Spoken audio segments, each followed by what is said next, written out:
Alright, so enough with this. Let's move on to a different type of sky. I'm gonna keep the tree here. I think I'm gonna keep this one and this one. These two trees we might want to get back to, but let's make sure we uncheck everything. The sky, oh, I don't know, maybe we can still keep that too. Let's go close these for now. And let's start with something different. This time I'll take not an image sequence, but a single image. And in fact, we had something like that, I think right over here. We had a sequence of images here, but we also had a individual right there, an individual set of shots of other skies. And I want to grab one of those that have an interesting set of turbulence and and there's a bird too on top of that. I don't know if that's gonna be useful. I suppose we'll probably focus on that a little bit later, but let's take this one here. Let me open that. This one's in earphone view. That's it's good, but it's not the image I really was envisioning. Is that really the same? Huh, looks so different when it's small. Here's the one with the sun in the upper right corner. I think I want something slightly different. This one's interesting here. Has a little bit of a turbulent influx of dry air coming against moisture. You know what? Let's take this one. So I'm gonna grab, which one was that now? This one here. Okay, was that the first one? Yeah. Alright, so I'm gonna grab this one and put that into Dog Waffle. Simply click on Dog Waffle, replace, the animation is gone, and we now have a single image coming in. It's a large JPEG. It's probably about 18 megapixel.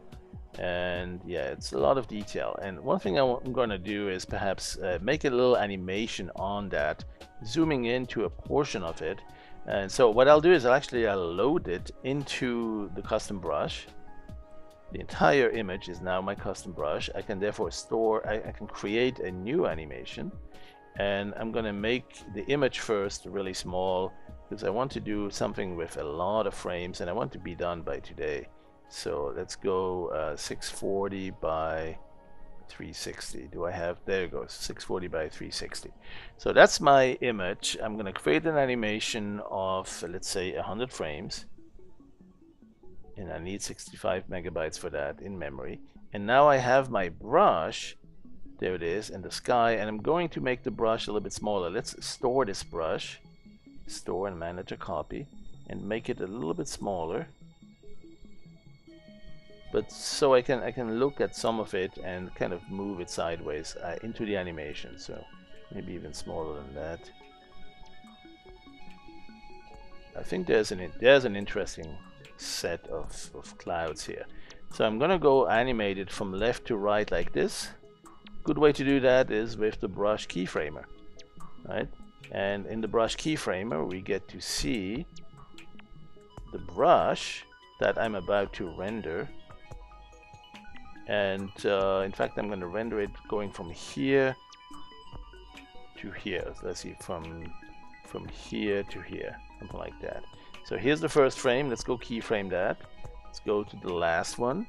And this one is going to be simply a linear transition. So we can go like this and keyframe that. Make sure it's linear. Click on that and go render that. So we now see a nice slow movement of these clouds. This, by the way, is a really classic, very nice, easy way to create an animated sky that moves in the background. There's not much turbulence to it, there's no changes in clouds, there's really nothing to it. But it does do the job quite nicely. You can stop the preview on the cloud, you can delete this one if you don't want it anymore. And then you can store this animation and start our journey to exploring how to make some turbulence to that. Now I'm going to show two ways to make it turbulent. One is directly from Dog Waffle, and then another one is with a displacement map created in Dog Waffle but coming from an image sequence or a video clip that started in Verve.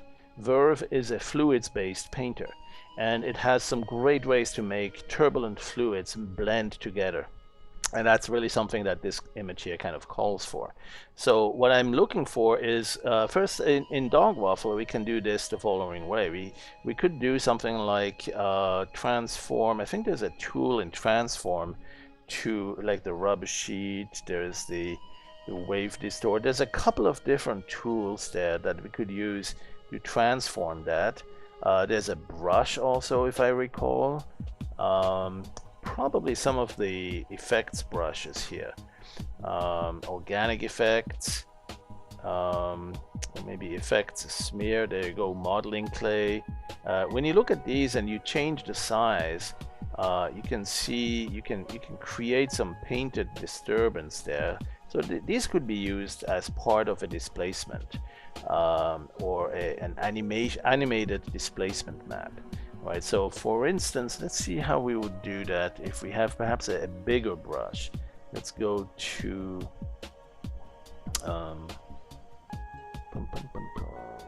wait, oh, maybe it was this one here. I'm trying to remember, there was another tool.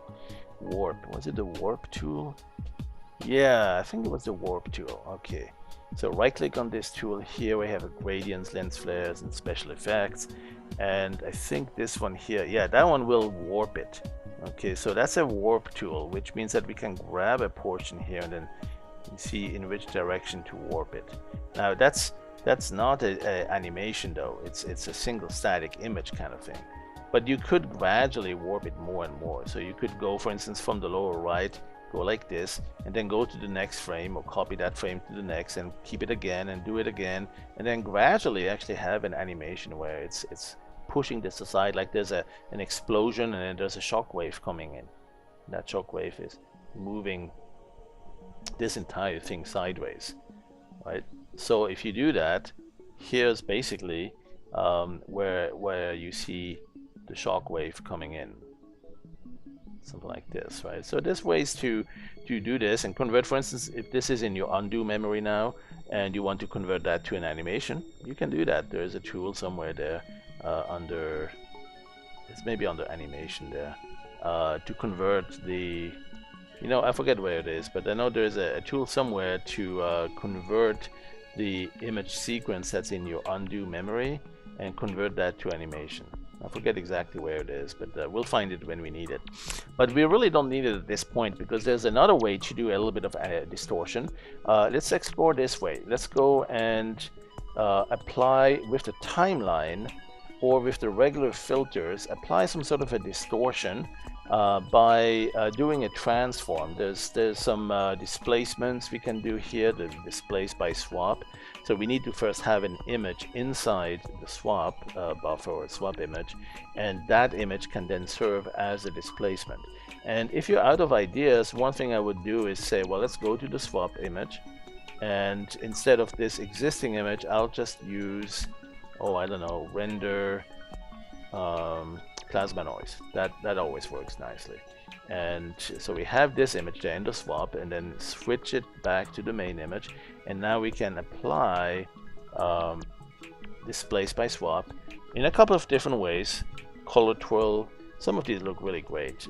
Play with them a little bit, right? But what you can see is that the image that's in the swap buffer is displacing it and distorting it, and you can apply that across the entire animation. So while it's moving, it's also going to be distorted through this, and that itself creates an interesting set of displacements and distortions across the entire animation. It's not necessarily what you wanted, but it's still interesting. And when you play it, you know, it certainly evokes some upper atmospheric turbulence or some other flow of laminar flow of something, or turbulent flow. So it's got its merit and its usability in some places, I'm sure. Let's go and restore this animation and do something else with it. This time we'll actually use this animation itself as a self-displacement. So simply use this as a swap image. Click here, and this swap image is now not only going to be seen here already, but also going to be as an animated swap image. We can use it to say displace by swap. And this time perhaps we'll try the color twirl displace. So now the image is being displaced by itself, and as it's moving through the animation, let's go see what that does. Well, it doesn't seem like it's doing a whole lot. It's kind of a static appears to be a static displacement. So maybe that's not a very interesting way to do it. But it gives some ideas to other techniques that we can also use, because essentially the image that we had initially is different from what we have now. And one thing you also want to do is look under the timeline, see if there are others where you can even change the amount of displacement. So if you look under here, under displace by swap, you can do the pool displace, for instance. The swap image still contains a certain amount of some imagery there, and as you go through that, you say, well, that looks kind of static. It's a variable amount of displacement based on these sliders, but across the animation it's not changing. How can you make that different? Well, change that. Change some of these parameters. So when you do that, then there's an animation going across these parameters. Let's go do that. Let's go set a keyframe here and go further down here and set another keyframe, but only after we actually change some of these parameters. Keyframe that. So now we have a bit of a turbulent change that you can tell here is happening. Let's go apply that, render that across the sequence and play it. And so now you have a little bit of airflow. See that? See, now you see a little bit of a disturbance that is more interesting looking because of the displacement of these cloud patterns. It looks really like there are collisions of airflow now. Hot air, cold air, moist air, dry air, and it's getting ready for a big thunderstorm or something like that. Let's say now we want to experiment with even more of that. So we grab this one and actually go several cycles here and a lot more displacement. Keyframe that and apply. So this can be actually really fascinating in creating new textures, new patterns, especially if later on you throw some sort of a color map to it, or you let's say you go to the fill tool and select the gradients, and you say you want to have a different gradient like this one, apply across the entire animation. And so you get to highlight some of these changes. So there it is, we just created that. And let's see, what else could we do here? Perhaps a little bit of a blurry transitioning. It's very grainy here, so maybe we can blur this a little bit. Let's go to blur, Gaussian blur, not too much, just a little bit, to get rid of that low fill, high pass. Oops, that was not the right button. Let's undo that and filter, blur, Gaussian blur, same amount, and this time we'll go to animate and apply it like that. So now we have a little bit more of a blurry pattern there. And that, of course, is beautiful to be used as an animated elevation map. Right, imagine here, this is bright, it's going to be high elevation. This is dark, it's going to be deep, low valleys. And since it's transitioning, you can see how it's going to look like it's eroding away. Right, so let's do that actually. Let's go store this and then turn it into an elevation map. So here's our, in fact, we can use that also for coloring. Or maybe just use it only as an elevation map. Let's go do, in fact, if you want the color to change, maybe we need to do something like adjust hue saturation value. We can do some tinting changes, changing the hue, saturation, and the value. So it's even the dark parts will be a little bit easier to see, and give it a bit more of an earthly color, some green in the deep valleys, something like this. Be nice to see actually green and red, but we can get to that if we try hard enough. And so we now have the colors we want in the valleys, and we have the dry or somewhat slightly pinkish looking colors from the desert, and we can go to turn that into the animated swap sequence. So store this, and we have over here the animated elevation map. Click that, whereas this one is the animated color map, and we'll put that in the swap. So we now have a combination of the two that we can readily use in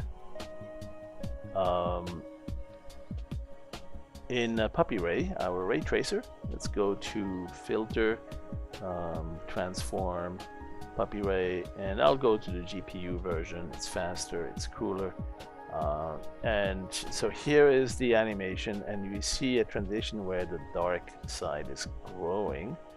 And let's see what happens. Yeah, so it's going that way, and we probably have a bright side here. That's the high elevation. Let's enable the global illumination. There you go. Oh, isn't that beautiful? It's like the deep oceans here. And we'll have this thing kind of grow sideways. So we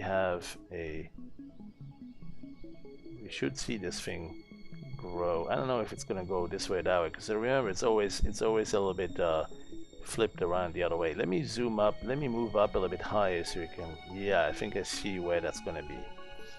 Okay, so I'm gonna go perhaps from the top a little bit. Select the view down like this, and now I can go into this. Oopsie. Perhaps change my camera angle a little bit to a wider angle, not that much, but something like this. And let it go from this position. Keyframe that. Maybe with a little bit more pre-filtering, so let's move it there. Keyframe that, go to the last one. Yeah, you can see which way it's going to spread. And have the camera kind of follow it. And also move with it very slowly. Something like that. Maybe not follow it that much.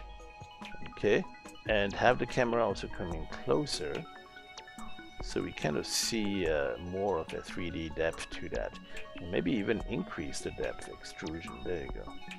Okay, keyframe that, and I think we should be able to see this nicely in high quality or even final render. And let's go now. The terrain elevation map is of course animated, and therefore we should animate it as well when we render. So let's go to the first frame and then select animate each frame, and that will get us to the final render. Let's select current high quality. That's good enough for a test, and render that. So now you see how it is progressing to the right as the animation of the elevation map is moving, and it's rendering a animated elevation map with that. And so that's a way to use that original sky image into a very different scenario. You start from a single photograph of the sky, and what you end up having here is something totally different. It's sort of a terrain map or something. Let's go delete this one. Let's go make it a little bit slower by right-clicking here and turning it into time stretching it into twice as long with frame blending, and so that way we get a little bit of longer duration. Not always the perfect way to do it, but certainly good enough to just see whether we like the results in the first place. Alright, so we have animated color maps, animated elevation maps here.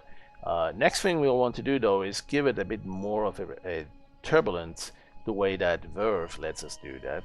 And that will be cool to combine that with this one here and actually throw some turbulence at it. Alright, so that's the goal with Verve.